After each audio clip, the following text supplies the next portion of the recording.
할렐루야. 4월 25일 주일 예배 우리 다 같이 조용히 기도하심으로 하나님 앞에 예배 드리도록 하겠습니다.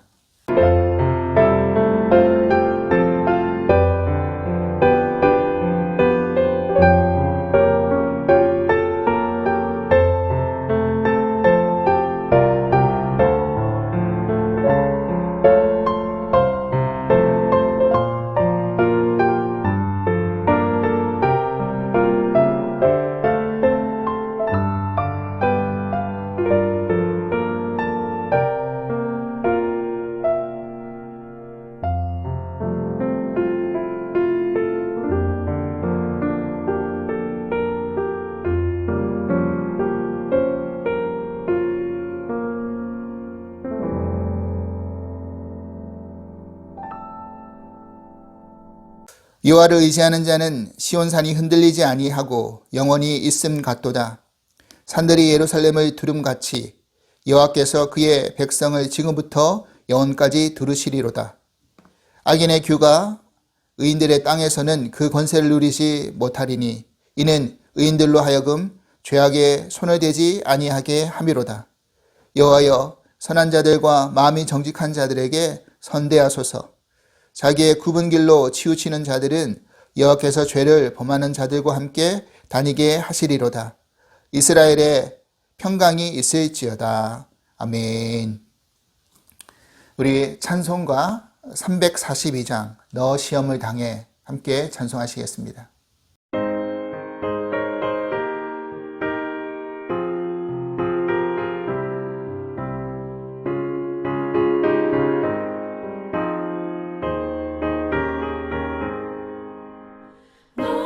시험을 당해 죄 짓지 말고 너 용기를 다해 못 물리치라. 너 시험을 이겨 새 힘을 얻고 주 예수를 믿어 늘 승리하라. 우리 구주의 그의 위로를 빌라. 주님 내 편에 서서 항상 도우시리. 내 친구를 삼가 잘 선택하고 너를 삼가 늘 조심하라. 너 열심을 다해 늘 충성하고 온 정성을 다해 주 봉사하라. 우리 구주의 힘과 그의 위로를 빌라. 주님 내 편에 서서 항상 도우시리.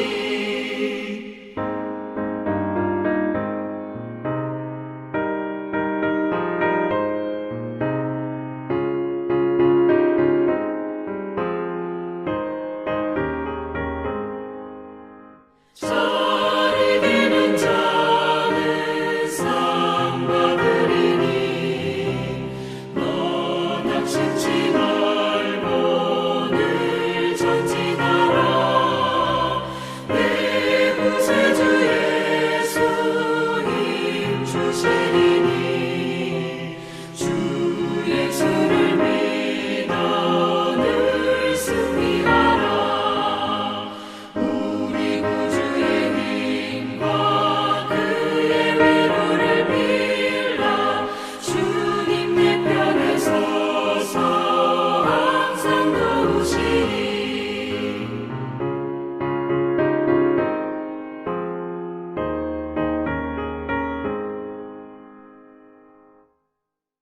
은혜와 사랑의 하나님 감사합니다. 매 순간순간마다 우리를 지키시고 보호하시고 은혜와 평강을 내려주심에 감사드립니다. 오늘도 주의 성일에 하나님 앞에 예배드리는 우리들의 심령을 온전히 받아 주시옵소서. 우리의 모든 일이 하나님보다 앞서지 않길 바랍니다. 눈에 보이는 상황과 환경 앞에서 먼저 원망하고 불평하기보다는 하나님의 크신 뜻이 무엇인지를 인내로 기다리는 믿음 있게 하여 주시옵소서. 하나님이 예비하신 또 준비하신 예배 처소를 찾기 원합니다. 사랑하는 주사랑 공동체가 함께 모여 예배드리고 성장하기에 합당한 장소로 저희들을 인도하여 주시옵소서. 어렵고 힘들 때일수록 더욱더 주를 바라보고 의지하는 믿음이 자라나도록 은혜 내려 주시옵소서. 오늘도 저희들에게 들려주시는 말씀이 한 주간 살아가는 생명의 양식이 되게 하여 주시옵고 매일의 일일한 양식으로 우리의 육신이 온전해지듯이 하늘로부터 내려오는 신령한 주의 양식이 우리의 영혼을 더욱 온전케 하여 주시옵소서. 예배 모든 시간을 주께 의탁드리오며 예수 그리스도 이름으로 기도합나이다. 아멘.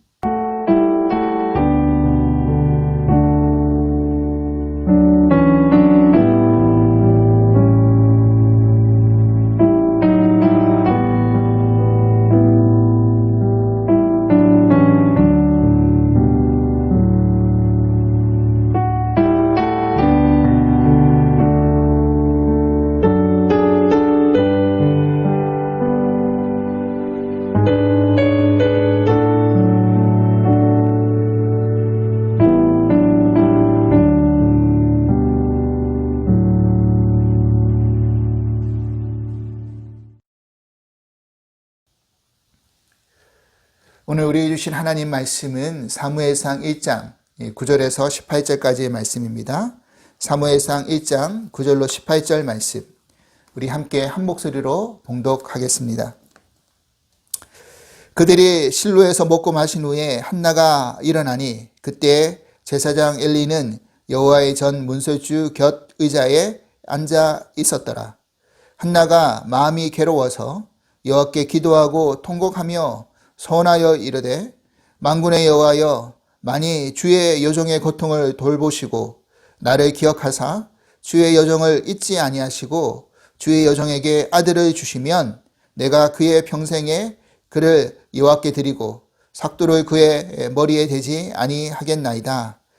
그가 여호와 앞에 오래 기도하는 동안에 엘리가 그의 입을 주목한즉 한나가 속으로 말하며 입술만 움직이고 음성은 들리지 아니하므로 엘리는 그가 취한 줄로 생각한지라. 엘리가 그에게 이르되 내가 언제까지 취하여 있겠느냐 포도주를 끊으라 하니 한나가 대답하여 이르되 내 주여 그렇지 아니하니이다.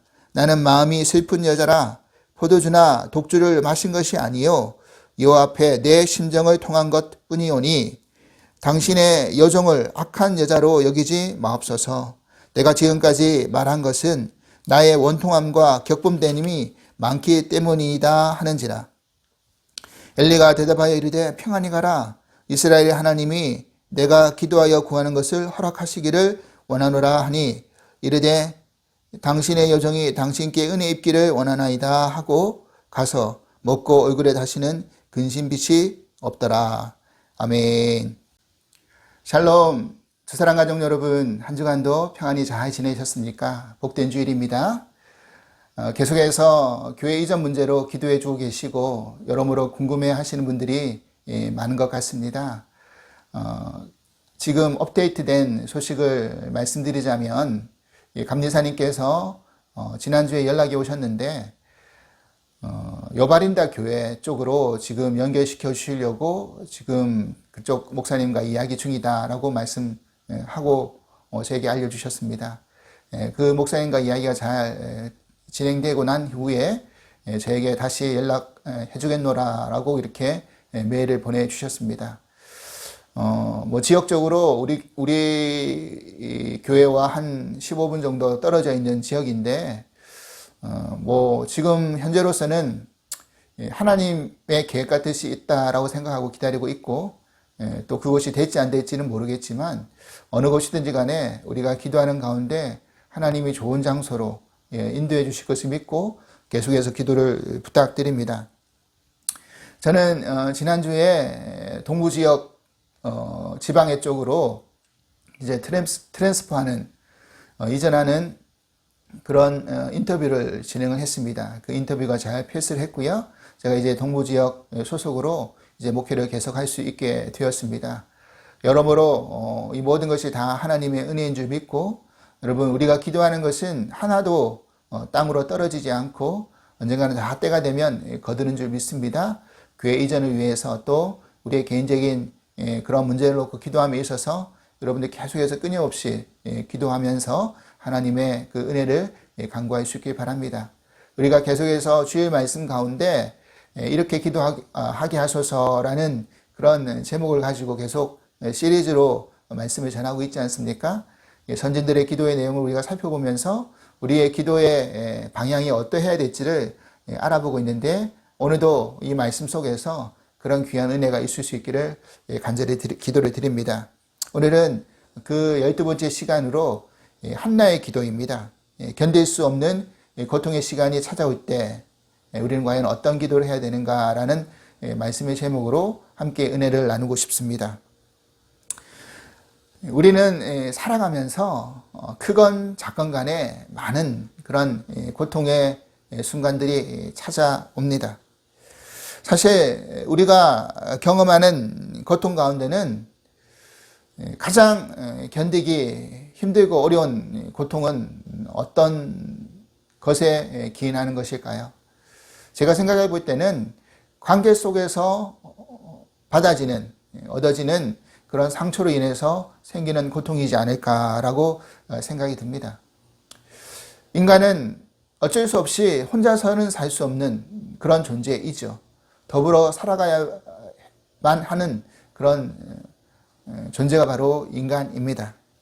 그렇기 때문에 우리가 살아가면서 여러 관계를 맺고 살아가죠. 그런데 그 관계 속에서 우리가 상처를 입게 되면 그로 인해서 당하는 고통이 감당할 수 없을 그런 내용들이 많아진다는 것입니다. 오늘 우리가 살펴보고자 하는 이 한나의 기도도 바로 이러한 고통이 찾아올 때 과연 우리는 어떻게 기도해야 되는가라는 그런 문제입니다.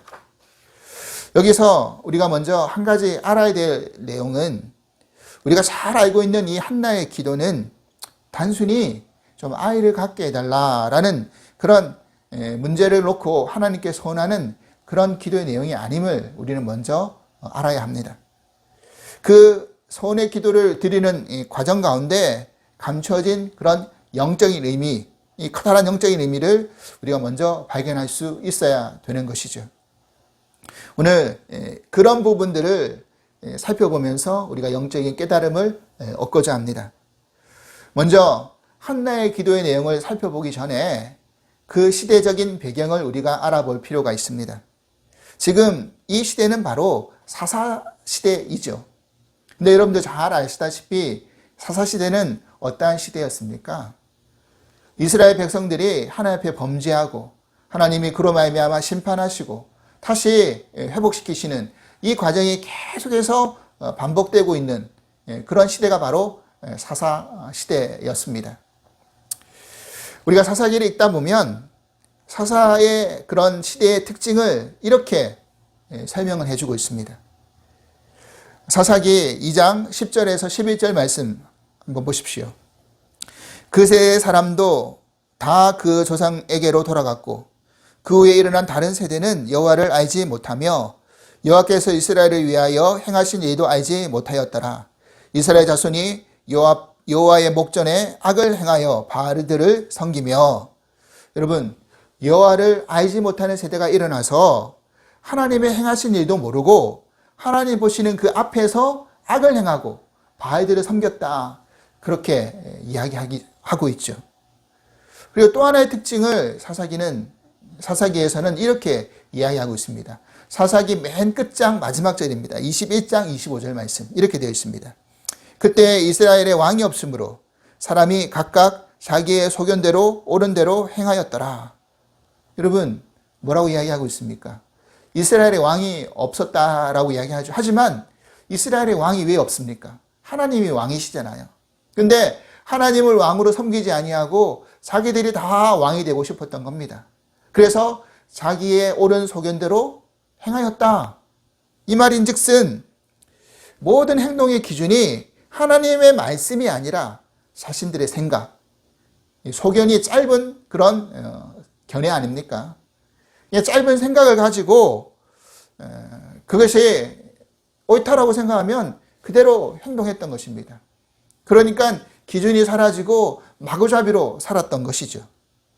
그래서 그 시대는 하나님의 말씀이 끊어지고 그 하나님의 말씀을 전해주는 사람이 없었던 혼돈과 무질서의 그런 어둠의 시대가 사사시대였던 것입니다. 사람들이 가지고 있는 기준들이 다 다르지 않습니까? 그런데 자기만의 기준이 옳다라고 주장하면서 그렇게 살다 보면 어떤 일이 일어나는 것입니까? 바로 무질서하고 죄악이 가득한, 악한 행실이 가득한 그런 시대가 되지 않았겠냐는 거죠. 사무엘상 본문으로 돌아와서 한나의 가족을 성경에서 이렇게 소개하고 있습니다. 사무엘상 1장 1절 2절 말씀입니다. 에브라임 산지 라마다임 소빔에 에브라임 사람 엘가나라 하는 사람이 있었으니 그는 여호함의 아들이요 엘리후의 손자요 도우의 증손이요 숲의 현손이더라. 그에게 두 아내가 있었으니 한 사람의 이름은 한나요 한 사람의 이름은 브린나라. 브린나에게는 자식이 있고 한나에게는 자식이 없었더라. 지금 한나의 남편을 어떻게 소개하고 있느냐면 엘가나라고 소개하고 있죠. 근데 이 엘가나라라는 이름의 의미가 뭐냐면 하나님의 소유자라는 그런 뜻입니다. 여기서 이 엘가나라는 한 사람을 설명할 때 그의 할아버지 또 증조할아버지 이렇게 4대까지 올라가 가지고 설명을 해주고 있죠. 아버지, 할아버지, 증조할아버지, 증증조할아버지 이렇게 거슬러 올라갑니다. 이렇게 거슬러 올라와서 설명하고 있다는 것을 보면 이 엘가나라는 집안의 배경이 또 그 집안의 그 흐름이 굉장히 뼈대 있는 집안임을 우리는 알 수 있습니다. 역대상 6장을 살펴보면 족보가 쭉 등장하는데 그 안에 이 엘가나가 바로 레위 지파 사람임을 말해주고 있습니다. 여러분들도 잘 아시겠지만 레위 지파는 가나안 땅 정복 전쟁을 통해서 그 땅을 기업으로 분배받지 못했습니다. 그리고 분배받은 사람들이 레위 지파를 다 돌볼 수 있도록 했고 레위 지파는 하나님의 일을 맡은 사람으로서 가나안 땅 전역으로 흩어져서 그 일을 감당하게 하나님이 만드셨던 것입니다. 근데 여기서 우리가 주목해야 할 부분은 무엇이냐면 그에게 두 아내가 있었더라라는 것입니다. 우리가 그냥 아무렇게 생각하지 않고 읽으면 별 문제 없이 지나가는 구절이지만 그런데 그가 레위 지파의 뼈대 있는 가문의 사람이라고 생각한다면 다시 말해서 하나님이 일을 맡고 있는 사람인데 그에게 아내가 둘이다. 이 사실을 여러분 어떻게 받아들일 수 있겠습니까? 그에게 본처뿐만 아니라 후처가 있었는데 우리 옛날 이야기로 말씀드리자면 첩이 있었다는 거 아니겠습니까? 그러면 이것이 다른 사람도 아닌 하나님의 직무를 맡고 일을 맡은 레위인이라고 한다면 우리는 좀 더 다른 관점으로 바라봐야 되지 않겠습니까? 그런데 이러한 것들이 그런 시대는 아무렇지도 않게 용납되는 시대, 문제가 되지 않는 시대, 그런 시대가 사사 시대였다라는 것이죠. 하나님 일을 맡은 사람이라고 한다면 당연히 거룩하고 흠이 없었어야 함에도 불구하고 뭐 첩 하나 더 두는 것 그게 무슨 대수냐 이렇게 받아들여지는 시대가 사사 시대였다라는 사실입니다. 그리고 그 시대의 제사장이었던 엘리는 어떠했습니까? 영적인 분별력이 흐려져 가지고 한나가 기도할 때 술 취한 줄 알고 포도주를 끊으라고 그렇게 이야기할 정도 아니었습니까? 한 여인이 정말 심정을 토로하고 애타게 기도하는 그 모습을 술 취한 모습으로 착각하고 그렇게 이야기하는 것이 제사장의 모습이었다라는 사실입니다. 더 나아가 그의 아들들은 사사기 2장 12절 말씀 보니까 행실이 나빠서 여호와를 알지 못하였다라고 그렇게 기록하고 있습니다. 나중에 이스라엘이 블레셋과의 전투 속에서 이 두 아들이 죽었다. 그리고 하나님의 개가 빼앗겼다라는 이야기를 듣고 엘리가 놀라가지고 앉아있던 의자에서 뒤로 자빠져서 목이 부러져가지고 죽었는데 그가 나이가 많고 비대해져서 그렇다. 성경은 그렇게 기록하고 있다는 것입니다. 그러니까 지금 이 사사시대가 사회적으로나 종교적으로나 총체적으로 하나님 보시기에 타락해서 정말 암울하고 어두웠던 시대였음을 그대로 대변해주고 있는 것이었습니다. 그리고 지금 엘가나의 두 아내의 모습을 보면 한나에게는 자식이 없었고 브린나에게는 자식이 있었다. 이 설명을 우리가 가만히 들여다보면 한 성경학자가 이 부분을 이렇게 해석하는 내용을 읽어본 적이 있습니다. 뭐냐면 열매가 맺혀져야 될 사람은 열매를 맺지 못하고 열매가 맺히지 않아야 될 사람에게는 열매가 맺히는 이런 모습이 그 시대의 영적인 상황을 그대로 대변해주고 있는 게 아니냐. 열매를 맺어야 될 한나에게는 자식이 없고 열매가 없어야 될 브린나에게는 첩에게는 자식이 있는 상황. 그러니까 지금 그 시대가 그런 시대였다라는 것을 대변해주고 있다라는 것입니다. 여러분, 이런 상황 가운데 엘가나는 한나를 사실 더 사랑해서 매년 제사를 드리고 난 후에 그 분깃을 갑절이나 한나에게 더 주었다라고 그렇게 성경이 이야기하고 있습니다. 아마 이것 때문이라도 브린나는 더 시기하고 질투해서 한나를 괴롭혔는지 모릅니다. 그래도 나에게는 자식이 있지 않느냐. 그래서 그 시대 문화 속에서 만약에 자식을 갖지 못하면 어떻게 취급을 받았느냐라고 하면 그 사람에게 뭔가 문제가 있어서 자식이 없다. 다시 말해서 하나님 앞에 형벌을 받는 것이다. 더 나아가 하나님과의 관계가 끊어진 것이다. 이렇게 취급을 당했다라는 것입니다. 그러니까 브린나가 그런 부분에서 남편의 사랑은 한나에게 뺏겼지만 나에게는 자식이 있고 저 사람은 하나님 앞에 형벌을 받는 것이다. 하나님 앞에 무슨 문제가 있어서 저주를 받은 것이다. 그렇게 한나의 속을 막 긁고 격분케 만들었던 것입니다. 여러분, 아무리 남편과의 어떤 사랑에 문제가 없고 남편이 자신을 사랑해 준다고 한다 하더라도 지금 한나에게서 제일 고통스러운 부분은 과연 무엇이었을까요? 바로 다른 것이 아니라 하나님과 자신과의 관계 속에서 자신이 뭔가 문제가 있어서 또는 하나님께 형벌을 받아서 저주를 받아서 자식을 지금 얻지 못하는 게 아닌가라는 그 고통이 너무나 심했다는 것입니다. 사실 이 부분은 야곱의 이야기랑 비슷하죠. 야곱이 자신이 사랑하는 아내는 라헬이었습니다. 그런데 자신의 먼저 부인인 레아는 자녀를 6명이나 낳잖아요. 근데 라헬에게는 자식이 없습니다. 그러자 라헬이 야곱에게 뭐라고 따져 묻습니까? 자식을 낳게 해달라, 안 그러면 내가 죽겠나라. 그렇게 야곱의 속을 긁어버리죠.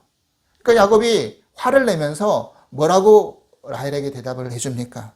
아니, 그대를 임신하지 못하게 하는 이는 하나님이신데 내가 어떻게 하나님을 대신할 수 있느냐? 그렇게 항변하죠. 그런 라헬에게 나중에 요셉이 태어난 후에 뭐라고 고백합니까? 하나님이 나의 억울함을, 원통함을 푸셨다. 그렇게 이야기하고 있지 않습니까?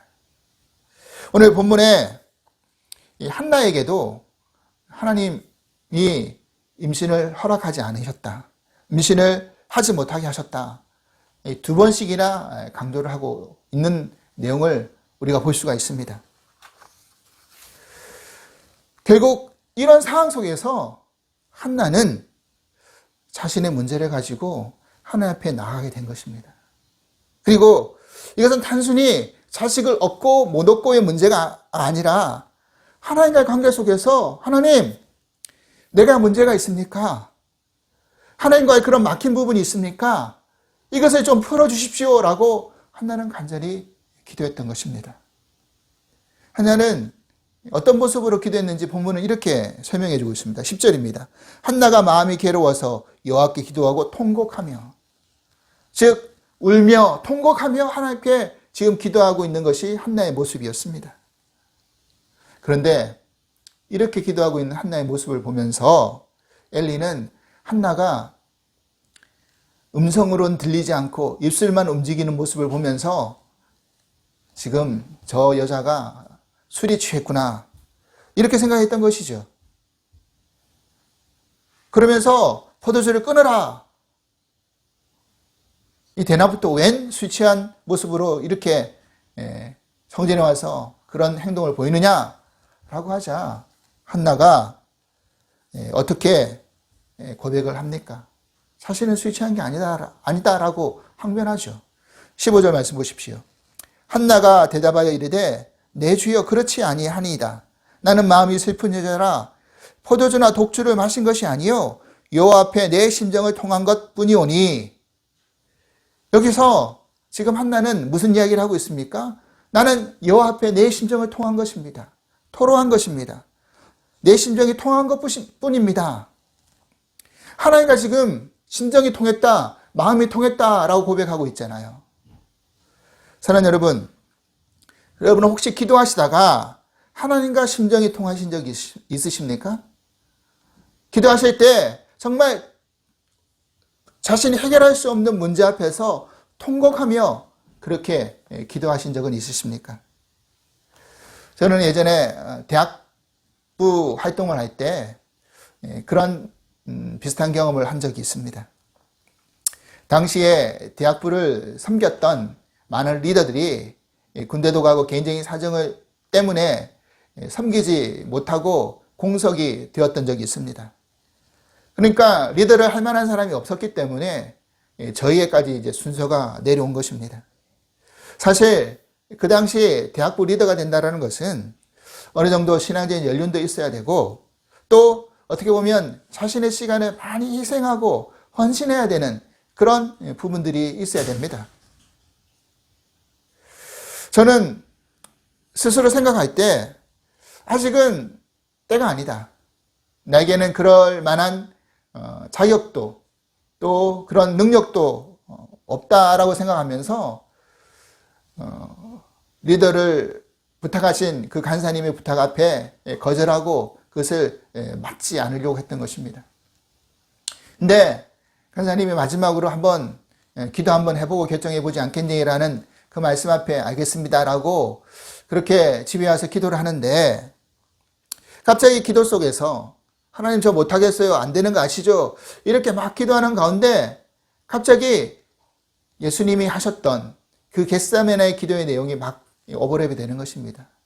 근데 저도 모르는 가운데 그것을 생각하자 눈물이 터져 나왔습니다. 예수님은 자신이 십자가를 지기 위해서 땀이 피가 되도록 그렇게 기도하실 때 제자들은 다 졸고 있지 않았습니까? 그런데 그 모습이 마치 저의 모습처럼 보였다라는 것입니다. 내가 십자가를 지려고 하지 않으니까 결국 예수님이 질 수밖에 없는 거구나. 그 생각이 너무너무 죄송했고, 그렇게 예수님 마음이, 그 겟세마네에서 기도했던 예수님 마음이 조금이나마 와닿는 것이었습니다.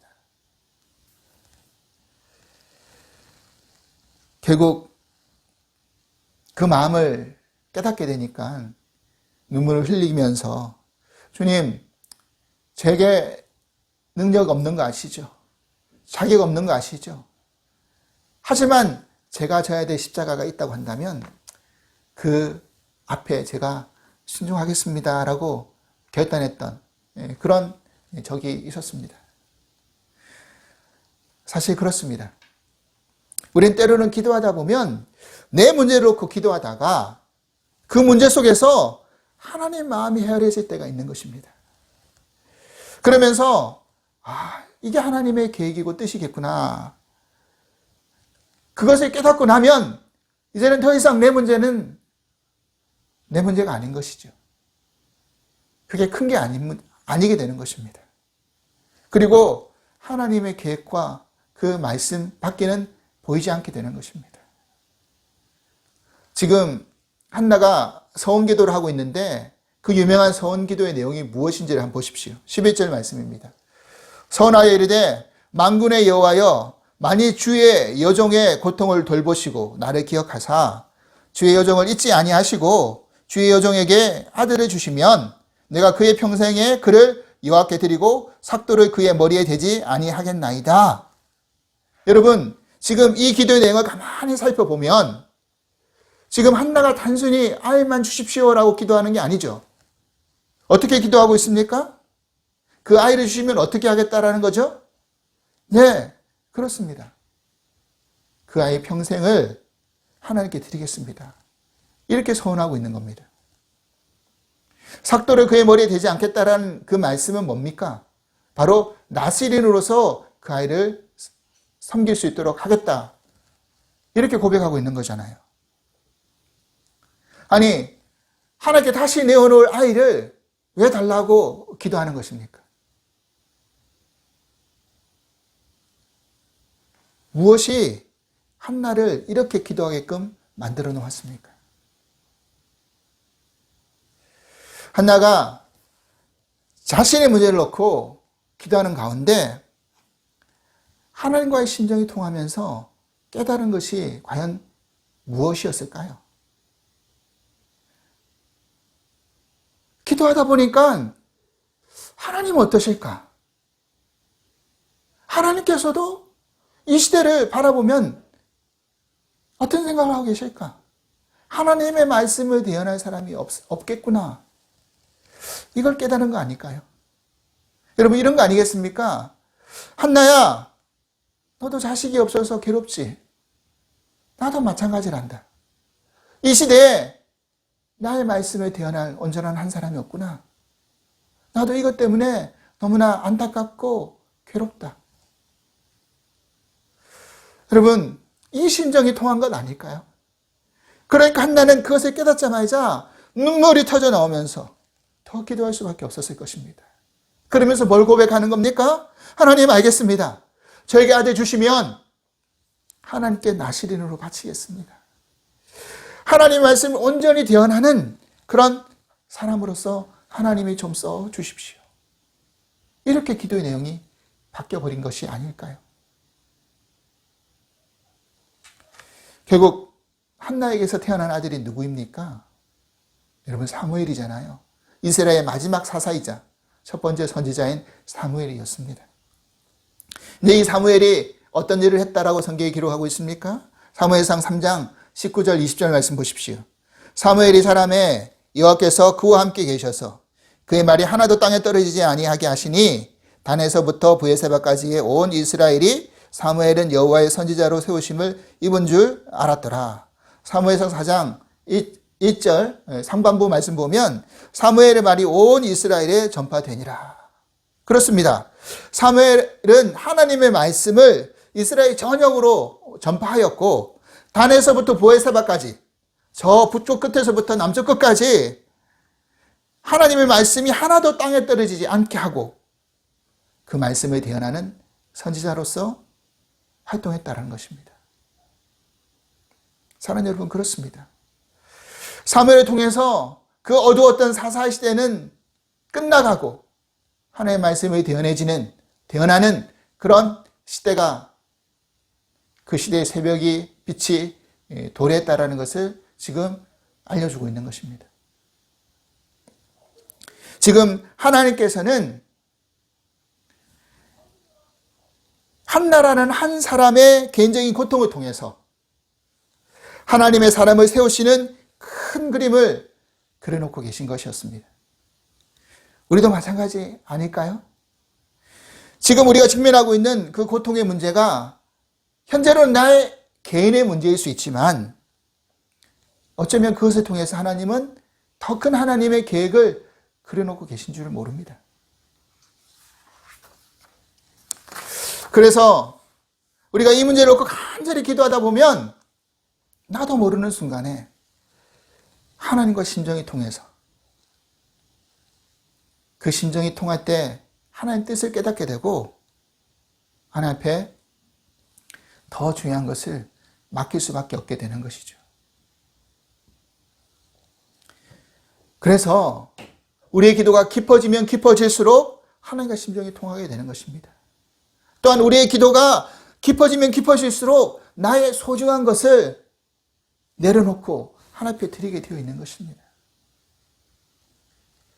하나님께서 나의 소중한 것을 하나님께 드릴 때 입 싹 닦으시고 모른 채 하시는 분이십니까?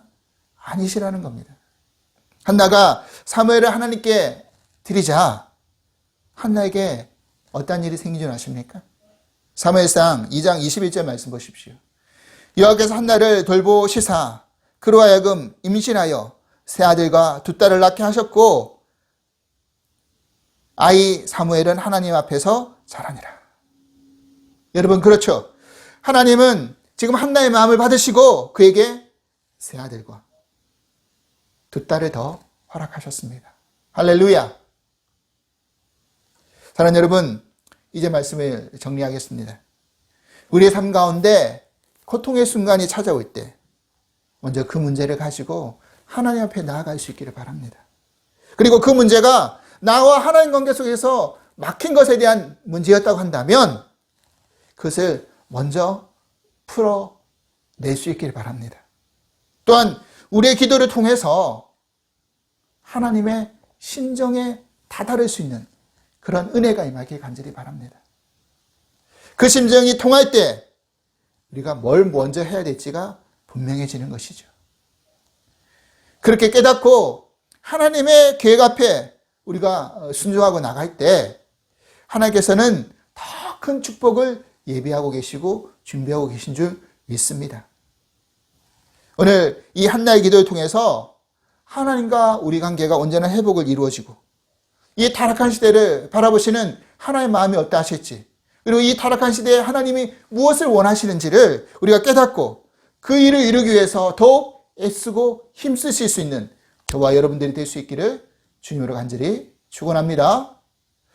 하나님 아버지 감사합니다. 오늘 이 한나의 기도를 통하여서 한나가 기도했던 것은 단순히 자기에게 아이를 허락해달라는 그런 개인적인 소원이 아니어라. 이 시대를 바라보신 하나님 마음과 통하여서 하나님의 그 아픔을 헤아리면서 하나님 앞에 자신의 아들을 드리겠다라고 고백하는 그런 깨달음이었음을 우리는 알게 되었습니다. 하나님, 우리도 우리의 삶 속에서 고통이 찾아올 때 그 문제를 개인적인 문제로만 여기지 않게 하여 주시고 그 속에 담겨진 하나님의 계획이 무엇인지를 발견하고 하나님 앞에 가장 중요한 것을 먼저 드리며 내어놓을 수 있는 저희들이 될 수 있도록 인도하여 주시옵소서. 이 시대가 악합니다. 이 타락한 시대 가운데 하나님이 과연 무엇을 원하실지를 돌아보게 하시고 그 가정 속에서 하나님의 뜻을 우리가 먼저 깨닫고 하나님의 답답한 마음을 저희들이 해결할 수 있는 그런 은혜와 능력이 임할 수 있도록 축복하여 주시옵소서. 감사하며 예수 그리스도 이름으로 기도합나이다. 아멘. 우리 마지막 파송 찬양으로 마음이 상한 자를 우리 함께 찬송하시겠습니다.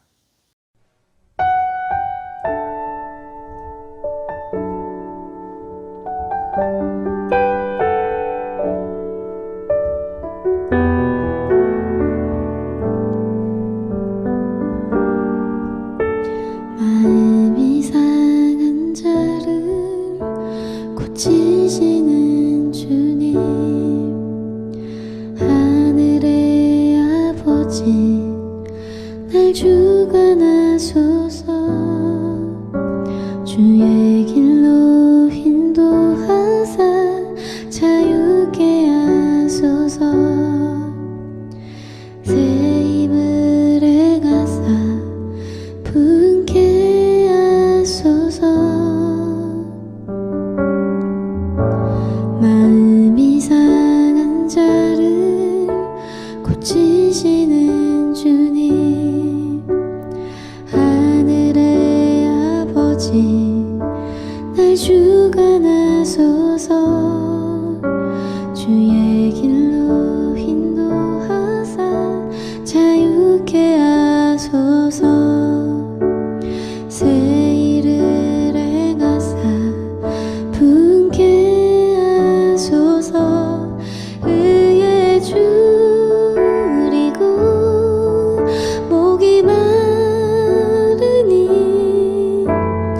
성령의 기름 부소서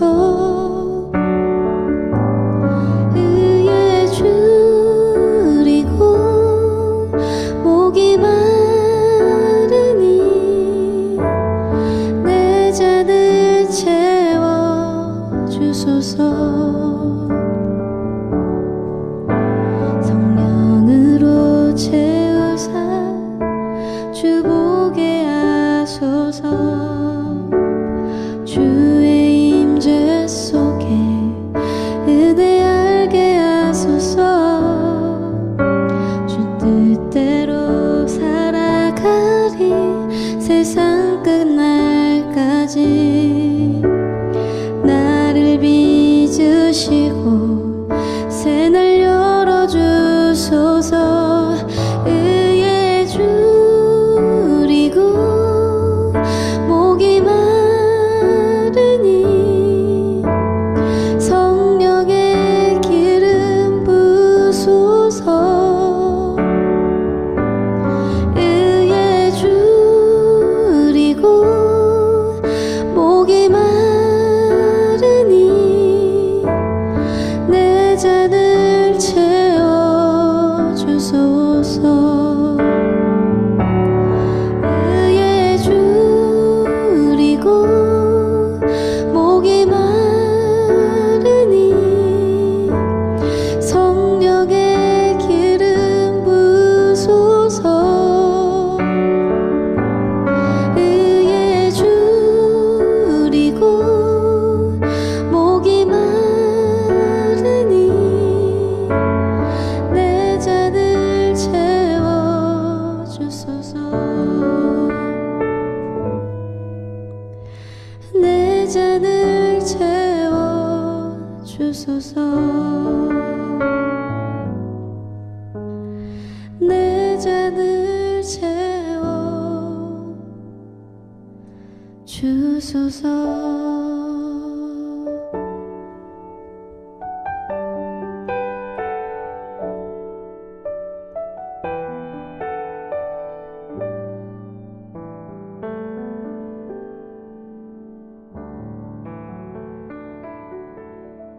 이제는 우리 주 예수 그리스도의 크신 은혜와 하나님 아버지의 한량없으신 사랑하심과 부에서 성령님의 감화 교통의 은총이 한나의 기도를 통해서 하나님 마음을 헤아리고 하나님의 뜻 앞에 우리의 것들을 내려놓고 먼저 드리기로 결단하며 나아가는 당신의 사랑하는 모든 성도님들 위해 주께서 이제부터 영원토록 함께 하시기를 간절히 축원하옵나이다.